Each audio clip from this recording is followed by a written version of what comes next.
Did you know that Arnold Schwarzenegger didn't want to see anyone for a week after Last Action Hero flopped? The man who had conquered Hollywood with Terminator 2 and Total Recall was so devastated that James Cameron said he sounded like he was in bed crying. But here's the kicker, this wasn't just any ordinary box office bomb. This was a film that Schwarzenegger had complete creative control over, from script to casting to final cut.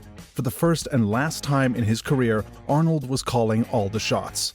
When Last Action Hero hit theaters in June 1993, it was supposed to cement Arnold's dominance as the king of summer blockbusters. The marketing campaign was everywhere. Burger King tie-ins, massive billboards, even a premiere at Planet Hollywood. But despite making $137 million worldwide, the film was considered a catastrophic failure that nearly derailed the biggest action star of the era.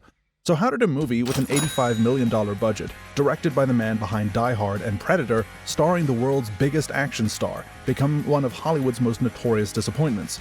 Today, we're diving deep into the production disasters, creative missteps, and impossible expectations that turned The Last Action Hero from a surefire hit into a cautionary tale about Hollywood hubris. The script that couldn't decide what it wanted to be. The problem with The Last Action Hero started long before the cameras rolled, and they began with a script that went through more rewrites than a high school essay. The original screenplay by college buddies Zach Penn and Adam Leff was a much darker, more sophisticated parody of action movies. Their version featured an 18-year-old protagonist, not a 10-year-old kid, and was originally titled Extremely Violent. But once Arnold got involved, everything changed. Schwarzenegger was riding high on the unexpected success of Twins, a family-friendly comedy that proved he could draw audiences beyond the typical action demographic. Convinced that his future lay in more accessible comedic roles, Arnold demanded that the script be completely overhauled. Enter Shane Black, the hottest action screenwriter in Hollywood, fresh off Lethal Weapon and The Last Boy Scout. But instead of leaning into his expertise with hard-edged action, Black was tasked with making the script more family-friendly. The teenage protagonist became a 10-year-old, the R-rated violence was toned down to PG-13. Even cartoon characters were added to appeal to younger viewers. As if that wasn't enough, Arnold then brought in William Goldman, the legendary writer behind Butch Cassidy and the Sundance Kid, for even more rewrites. The result was a Frankenstein's monster of script that couldn't decide whether it was a sophisticated meta-commentary on action films or a kid-friendly romp. Arnold's creative control catastrophe. For the first time in his career, Arnold Schwarzenegger was given a complete creative control over a major studio production. After a string of massive hits, Columbia Pictures essentially handed him the keys to the kingdom. Arnold could approve the script, choose the director, select the cast, and oversee every aspect of production. It was the kind of creative freedom that most actors only dream of. The problem? Arnold used this power to make decisions based on his personal insecurities rather than what was best for the film. Still smarting from criticism that he was a limited actor who could only play stoic action heroes, Schwarzenegger was desperate to prove his range. This led him to push for more comedy, more family-friendly content, and more scenes that would showcase his supposed acting abilities. Arnold's influence extended to casting decisions that prioritized his comfort over the film's needs. He insisted on working with John McTiernan again after their successful collaboration on Predator, even though McTiernan's directorial style was completely wrong for a meta-comedy. McTiernan was a master of straightforward action filmmaking, not the kind of genre-bending satire that The Last Action Hero aspired to be. The star also made the crucial mistake of believing his own hype. By 1993, Arnold was convinced he was bulletproof at the box office. He'd had an unprecedented run of hits, and the industry was treating him like a golden goose. This led to a dangerous overconfidence in every creative decision, from the bloated marketing campaign to the aggressive release date strategy. The Jurassic Park Massacre. If The Last Action Hero had been released in a different summer, it might have survived its creative problems, but the film had the misfortune of opening just 1 week after Jurassic Park, Steven Spielberg's masterpiece that would go on to become the highest-grossing film of all time. The timing couldn't have been worse. Jurassic Park wasn't just a movie, it was a cultural phenomenon that completely dominated the summer of 1993. Audiences were lining up around the block to see dinosaurs on the big screen, and there simply wasn't room for two major blockbusters in the same weekend.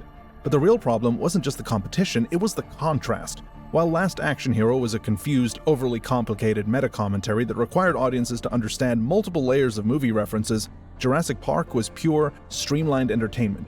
Spielberg had crafted a film that worked on every level: spectacular effects, genuine emotion, clear storytelling, universal appeal, and Jeff Goldblum. The comparison was brutal and immediate. Critics and audiences couldn't help but notice that while Jurassic Park felt fresh and innovative, Last Action Hero felt like a desperate attempt to be clever. One film was advancing the art of blockbuster filmmaking, while the other was deconstructing it in the most self-indulgent way possible.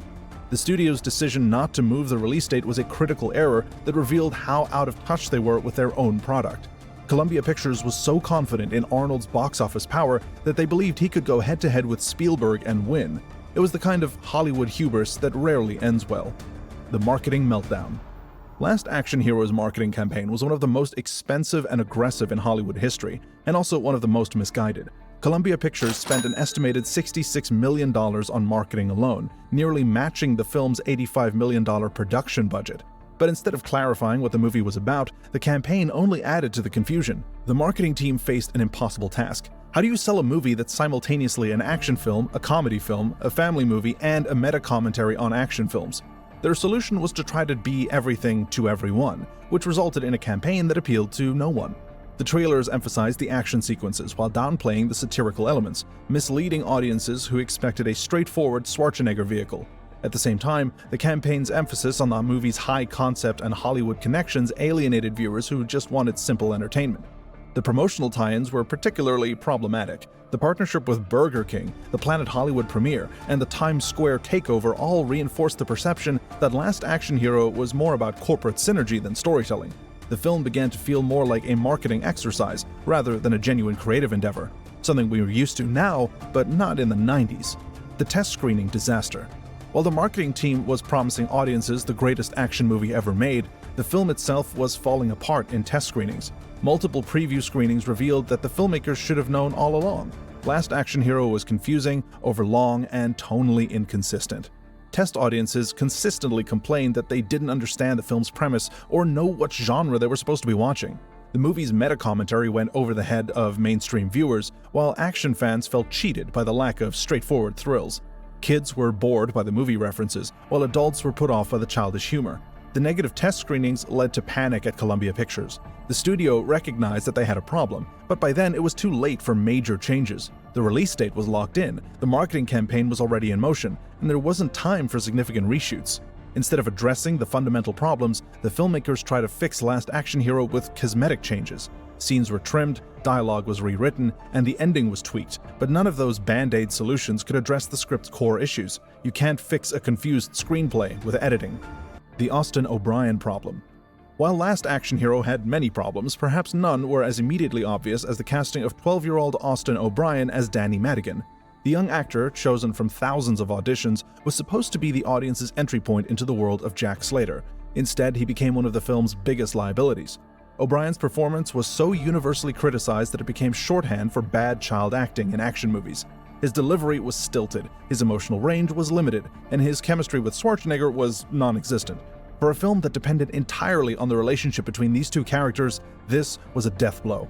The casting mistake was made worse by the script changes that had turned the protagonist from a teenager into a 10-year-old. An older actor might have been able to handle the film's complex meta-commentary and action sequences, but asking a child to carry such conceptually demanding material was unrealistic. The villain vacuum. The Last Action Hero's problems extend beyond its protagonist to its antagonist, Mr. Benedict, played by Charles Dance. While Dance himself delivered a committed performance like he always does, the character was fundamentally underwritten, and his motivations never made sense.